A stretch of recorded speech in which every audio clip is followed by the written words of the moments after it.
What do you know? As the Packers are surging the rival Bears at the most important position and offense look a little lost. That was a bad loss to Baltimore. Lamar Jackson can't play, and the Ravens still control the game. Third straight week. Or is it second straight week? Caleb Williams didn't have a touchdown. So first, Tyler Huntley deserves a lot of credit. The backup quarterback for the Ravens. Total pro, totally coachable, very efficient. That kid, 77% completion percentage and no turnovers. Never got the Ravens in trouble. Let's be honest. He was tremendous. He's exactly what a backup quarterback should be. Let's give that kid credit. Tyler Huntley, you are a pro. You are exactly what I want from a backup. I mean, he made every time they asked him to make a big throw, he did it. So let's just not blast Caleb. That is what a backup quarterback is. I may need you twice a year. And Lamar was there high-fiving him. Pro. Gets the play off in time. Made 3 or 4 big throws. Knew when to get down. Knew when to throw it away. That's one of the best backup performances you're going to see. Now let's talk Caleb, because that's what the game was about. Ben Johnson is a timing and rhythm head coach for the Bears. Folks, Caleb's not a timing and rhythm quarterback. It's a weird marriage. Maybe it lasts, but they're going to be in therapy for 25 years. This thing is going to be a weird marriage. Caleb, here's what's worrisome. If you look at Caleb, he's very good, right, on script in the first quarter. But in the second through fourth quarters, he's completing 58% of his throws, and it gets worse. On the opening drive of the game, Caleb Williams this year completes 81% of his throws with 111 passer rating. The rest of the game, he completes 59% with an 87 passer rating. You take away that opening drive with Ben Johnson, and I've said you got the right coach, and it gets ugly. I mean, the Bears offense, it's like that kid, when the parents are home, he's fine. They leave, go to the grocery store. They come back and the house is burnt down. You can't script the entire game. You got to be good beyond the first or second series. You got to be able to do stuff on your own. And he's dynamic. I think he's a nice guy. He's got a big arm. He's obviously on script, very coachable. But top-tier quarterbacks hit the layups. Even the layups look hard. And that interception by Caleb is a prime example. Caleb saw it one way, that interception. He saw it one way. Ben Johnson sees this interception an entirely different way. Listen to this. He undercut the route, and I could have let him farther out in front instead of trying to give him a shot right here. And that's he did it. He made a great break on the play. Just unfortunate where we were on the field in the situation. Yeah, I'll have to check it out on film just one more time. Just in my mind, there might have been another option that we could have gotten to. Not good. It's called coaching. A coach and a player see something differently? No way. Do you think they'll have a discussion about it? And then hopefully Caleb can learn and grow and evolve? Is that how coaching works? I think so. Okay. This is where I get to... This is where I get to really settle in and benefit from my own level of consistency. Because I get to now say whatever I want about Caleb Williams, because I've been so consistent week after week after week after week. So I get to say the good, the bad, and the ugly right now. And there's everything right now. There's good, the bad, and the ugly. Absolutely. Colin's like, I don't know, this is a weird marriage. And again, last week, he literally said Caleb Williams is doing better than Jared Goff in the first 6 games or whatever it is. And I was like, well, these are all weird comparisons.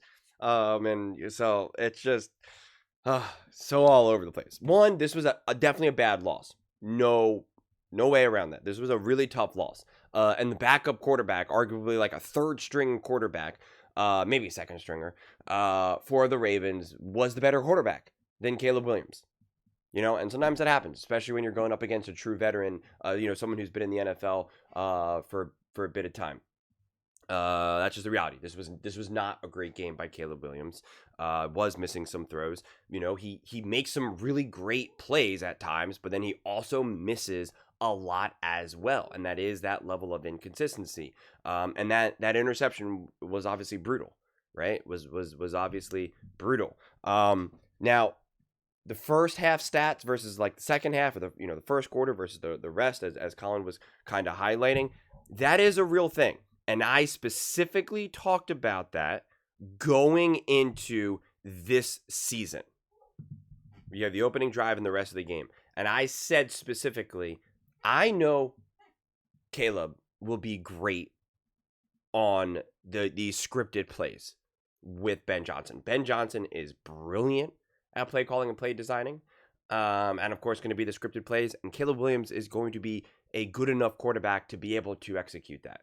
And that's why I said when we were having those preseason games, when it was only going to be like a drive or two or something, I said, listen, I expect Caleb to be great in these moments. I expect him to. I was like, there's really nothing for me to really gain in these preseason games because to me, it's all about what is he going to be able to do in the second, third, fourth quarter, when things are off script. And right now, there is some struggles there. But I'm still not going to blast Caleb for not quite getting this offense and the way how Ben Johnson wants to run it, because this is the first time Caleb Williams has ever ran an offense like this. That's the reality. Now listen, Caleb Williams very well may not be the type of quarterback that runs a style offense that Ben Johnson wants to run. And I also talked about that going into this before the season ever even started. That very much may be true. That very much may be completely true. That they are not a perfect match. And then the question remains, what's more important? Having someone that can execute Ben Johnson's genius, or having having a coach that can unlock what Caleb can do. And the reality is that here's the problem. Right now, when you're watching these Bears games, you see the massive potential there for more points, for bigger plays, for better plays. You do see it. And that's why I talked about when they're averaging, what was it, like 26, 27, whatever it is, if they're averaging 28 points a game. I said, right now, if you watch the game, if you watch the film, you clearly see that there's like 35 plus points a game on the field. And the reason why they're not getting there, it is because of Caleb. Caleb's obviously still good enough to do what he's doing, but like there is that next level. And that the moment that can get unlocked, the moment this offense becomes just suffocating. And so that's why, to me, you don't just immediately abandon a Caleb Williams or just be like, I don't know if this is going to work, or I don't know, you need someone timing. Like, you have to see if Caleb Williams can develop into that. And that is what makes a Josh Allen and a Patrick Mahomes really like next level. Is their ability to really be so off script, to scramble, to do all the crazy stuff, as well as still be perfectly in a timing and rhythm offense and still execute those plays perfectly in ways that we don't see necessarily Lamar Jackson do at the high, at a level that I've say maybe Patrick Mahomes or Jalen Hurts or I'm trying to think of other quarterbacks who are going to be more mobile, Kyler Murray, but that doesn't really feel like a fair comp. It's what Bo Nix is trying to get settled in right now. And then you have other quarterbacks that really, like, obviously what makes them great is constantly being on time, in rhythm, executing the offense as intended by the coordinators. And that is how Kirk Cousins has made so much money in the NFL. It's how Jared Goff has made so much money in the NFL. It's how Brock Purdy excelled immediately, right? That's how he was able to jump in from day one and succeed with Shanahan. Like, that's how it happens. That's how it operates. And then you have a little bit different version of that with a Matthew Stafford, someone with a massive arm who's going to be able to run that offense, but then also kind of just make some of the most gigantic throws you could ever imagine, very similar to that of Joe Burrow. So there's so many different variations of how this can go. And it was always the knock on, say, a Russell Wilson or even a Jalen Hurts, although I would say that Jalen Hurts is developing and getting better and better. And although he hasn't had the luxury of having consistent coaching, and when you need to be more developed into this style of quarterback that, Colin is trying to highlight, you do need consistent coaching. You need continuity of coaching. And that is the massive luxury that Caleb Williams has with Ben Johnson. That matters. Now you can look at a Drake May who seemingly already is connecting the dots, and Jaden Daniels who is already connecting the dots, and that's fair to say. It's fair to say that those quarterbacks, had a higher floor in that immediate moment of being able to run an offense in that style, whereas Caleb Williams has not, and that doesn't mean that he can't catch up. I think Jordan Love struggled with that. And Colin just, obviously the Packers played Sunday Night Football, so he opened up the show with the whole thing about how great Jordan Love is, blah, blah, blah, blah, blah. And these are a lot of things that Jordan Love struggled with, quite frankly. And Jordan Love, it's just like Jordan Love is ascending right now. He's great. He's really coming into his own. And it took him years. It took him years and years. Jordan Love's turning like 28? Caleb Williams is like 23? Jordan Love is turning 27 in November. Caleb Williams, 24. That's 3 years. That's a gap. That's a real gap. Okay? How do you think Jordan Love, the way he's playing right now, is how he was in when he was 23? The answer is no. The answer is emphatically no. So you got to just give this a minute. You got to give this a minute. The criticisms are fair. Like, that's the thing. That's where I want to draw this line. And that's why I was saying, like, it pays to be consistent.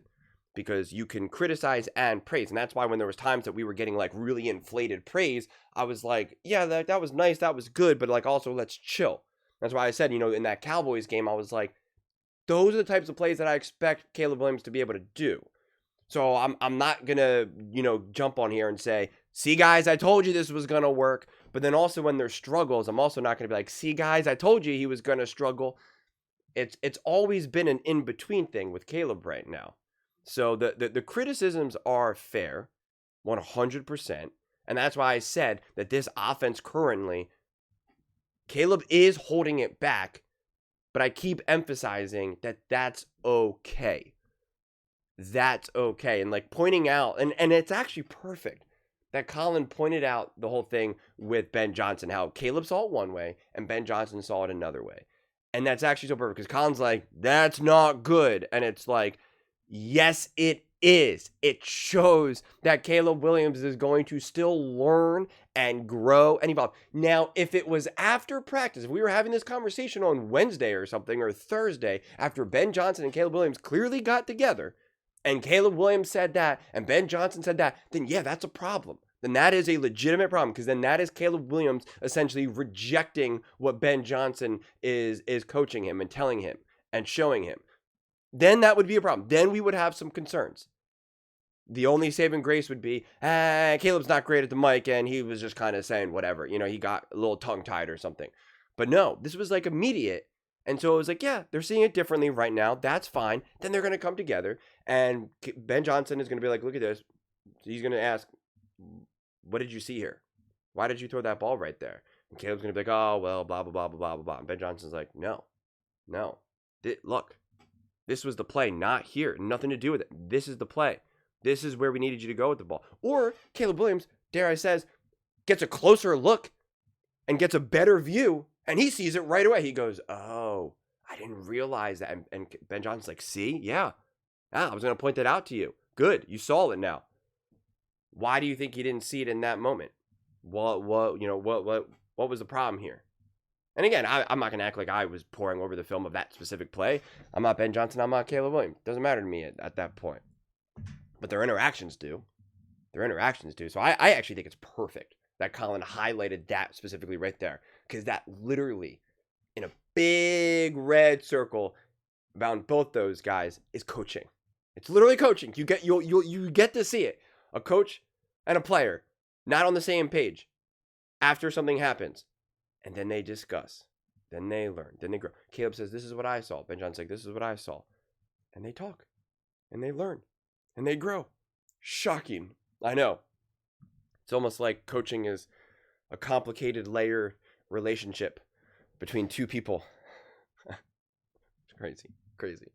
What a crazy concept. But those are just my thoughts. I'd absolutely love to hear yours. What do you guys all think? Ready to throw Caleb Williams away? Ready to crown them as Super Bowl champs? Are Caleb's recent struggles a serious concern? Serious concern? Is it over? Let me know in the comments below. I read every single comment. So whether you agree with me or disagree with me, either way, let's get in some discussions. Let's get in some fights. But ultimately, let's just have some fun. And please do consider subscribing. We are building an amazing community here, and I absolutely love to see you part of it. I want to build something that we all generally feel connected to. Something that we're really excited to be part of. I think we're well on our way to doing it. Please don't forget to give this video a thumbs up, as it really does help the visibility and the algorithm. Thank you so much. See you next time.